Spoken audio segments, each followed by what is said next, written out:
Is he coming out? Nope, he's in that door though. Up top, up top. Oh shit! He came out and looked up on me. No, there's I another was one in the stopped. room. No, did you There's kill another me? one in the room.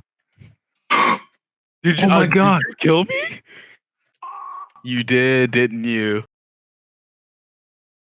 This game called Escape from Tarkov, which is a realistic military simulator slash shooter slash survival game, which is actually really, really, really good. Very well done.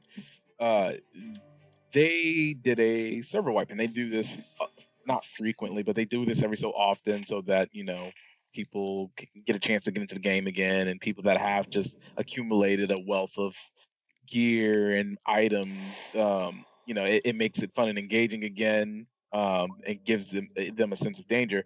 And really, in this game, I'll be honest with you, the wipes aren't so needed. The game is challenging within itself. It's a huge learning curve. If you like realistic shooting mechanics and being able to build a gun from the ground up, then this is going to be a game for you. It's made by real Russians. The developer is named Nikita, and the company. It's a small company. They only have like about 100 workers in total, but like they.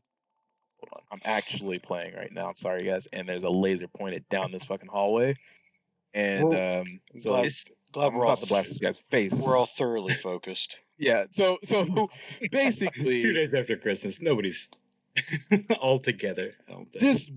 this wipe allows you to get into the game, and it is a hard game to get into. It really is, because of the learning curve, figuring out how to aim, figuring out if you want to get into the weapon building, how that works, because it's every single component of a gun. Like, Oh, if you Jesus. take the gas block off, you don't have a functioning gun anymore. So if you can equip that gun and go out in the raid if you want to, you're not gonna be able to shoot anybody. You don't have a gas block on your gun. And You it said it's similar actually to plays DayZ, well. right? It is similar to DayZ in terms of the survival of the game. Like, you have food, and you have energy, which is your food, and then water that you have to keep up with. Um, but those things, they complement each other very well. In DayZ, I would say you're fighting the elements a bit more. In this game, I feel it's very, very even keel. It's Okay. You're looking for loot for survival or to make a profit, and during that, you're running into enemy AI, which is in the game, which is they've beefed up how smart this AI is. So before this wipe, the AI obviously would shoot back. They had pretty good tracking. Um, and they had certain lines that they would say and do, and they could go upstairs and whatnot and open doors and all this other crap, right? Scary within itself. And they also have AI bosses, so like, drug dealer maybe hangs out on this map in these certain areas, and if you happen to venture into the area and he's got like these raiders that are geared to the teeth, and they have training. They're not just regular what we call scavengers, where they've got guns and they can shoot you and they can even potentially kill you, but they're not trained. These raiders are trained. They have military training, so that their aim's more on point. They've got a beam to your head. Like, you got to be careful with them. You will die when you come up against raiders. If you don't take them lightly, that AI is not one of those bitch made AIs. It's a real deal. Okay, you will get one tap. Made by real Russians. Yeah, made by real Russians, so you know it's real. It's got the Vladimir Putin stamp of fucking approval on it. Okay. Um, Let's give Russian developers like some credit for most of the and it's gonna sound so stereotypical, so it would never come out of me. By mistake. I should point that out. Like, how many games have you guys played from a Russian developer where it's a huge AAA blockbuster that everybody in the world knows about? None. Tetris. Yeah, well, okay, sorry. God damn it. Get fucked, son. I There's didn't name like an Alien original Game Boy game. It's just destroyed everything else. I get what you're saying. Not many, but they do. You're right. Russian developers do have solid games. I think people just typically are afraid to play Russian games because, well, it's Yeah, Russian it's a Russian stigma. spyware, right? But I love this studio because they have these VODs. They talk with the community. They talk with their streamers like consistently. Like Nikita has given his number out, personal phone number out to streamers, and basically Holy told them shit. if there's a game-breaking issue with the game that you run into or whatever the case is, call me. Doesn't really matter. We'll talk about it. We'll get it fixed.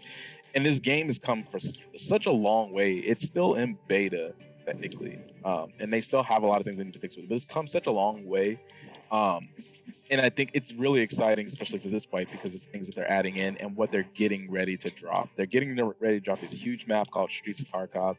It's got multi-levels to it. Like a lot of the maps already have multi-layered levels to it, like verticality. But this map is going to take place in like a huge Russian-style like city, and we're trying to figure out how many players are going to be on this map. Your largest map right now, it's up to about 13 players.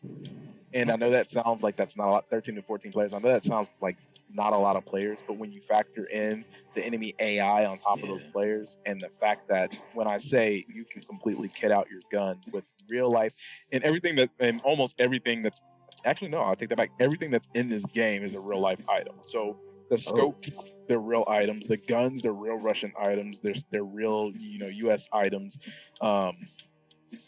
And it gets nitty gritty. I mean, we're talking about scopes with 1x and 6x zoom on it. That again, you can shoot the head of a penny from 300 meters away if you can account for the trajectory and everything.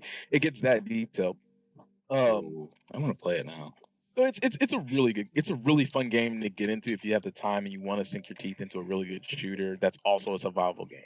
And what they've done with this patch is that they've enhanced the AI so that now my and a couple of other friends of mine were talking about this. The AI now sprint. They now, if they're getting shot at, they will go prone, which will also kind of look like they died. And That's impressive. that has gotten us killed. That's gotten me killed at least 2 or 3 times just this wipe, where I've clapped at an AI. It went prone into the grass. I couldn't see it, so I'm like, I downed it, and I walk up on it, and it shoots me in the fucking face. I'm like, that's cheeky as shit. I mean, love it.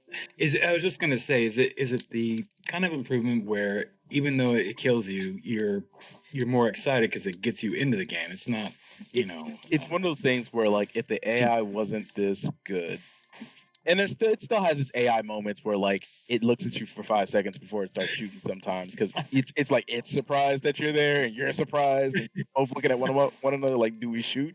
Do we high There's a five? What do we moment, do here? yeah. Do we kiss? Right. Was it awkward for you? Was it as good for you as it was for me? Yeah. Like Cedric's like, those motherfucker. moments- your name doesn't again? happen. yeah, it has those moments.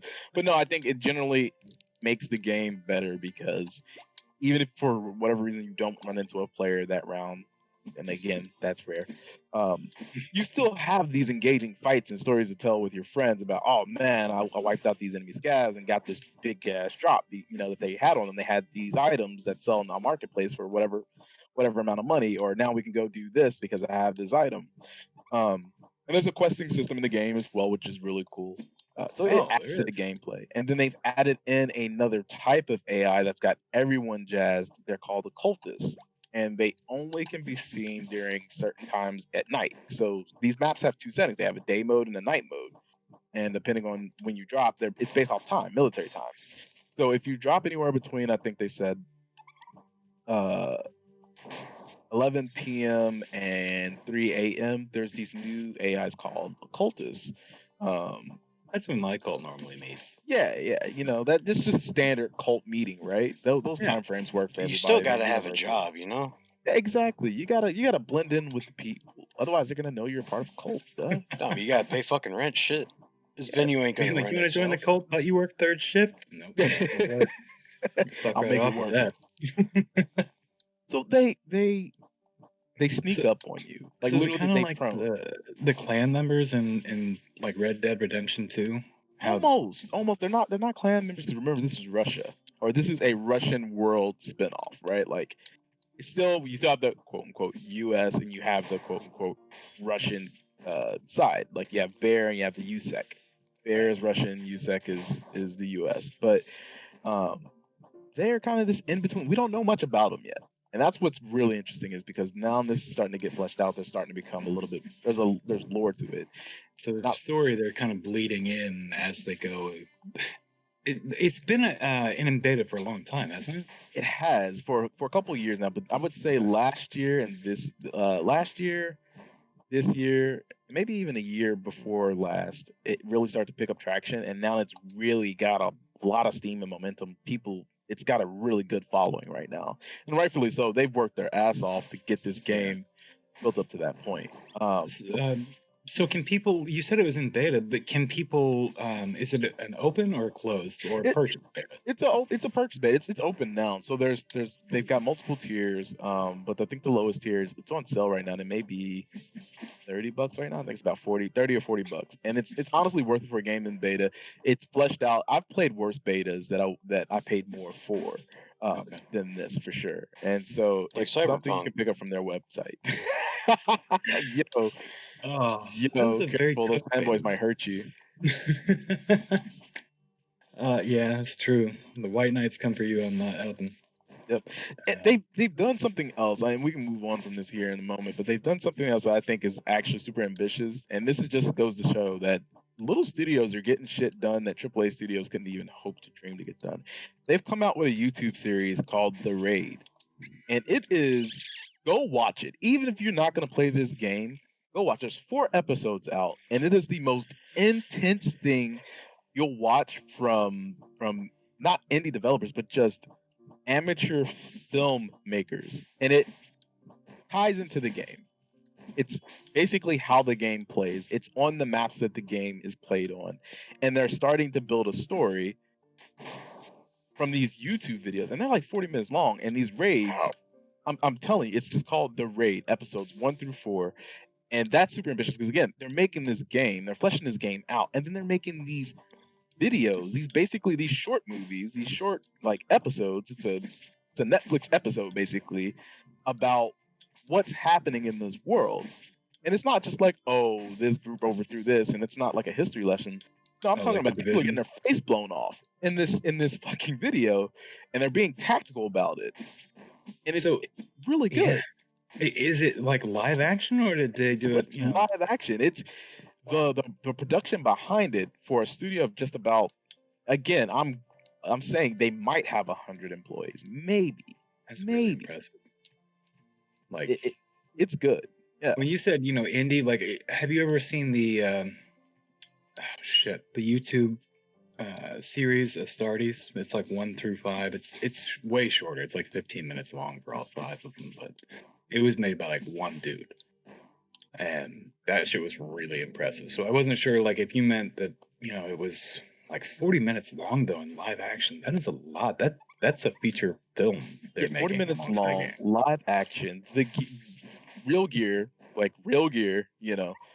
have a reaction video from the U.S. Marines, and I'm pretty sure I haven't watched it yet, but they look kind of impressed. It is mad impressive for a non-major studio.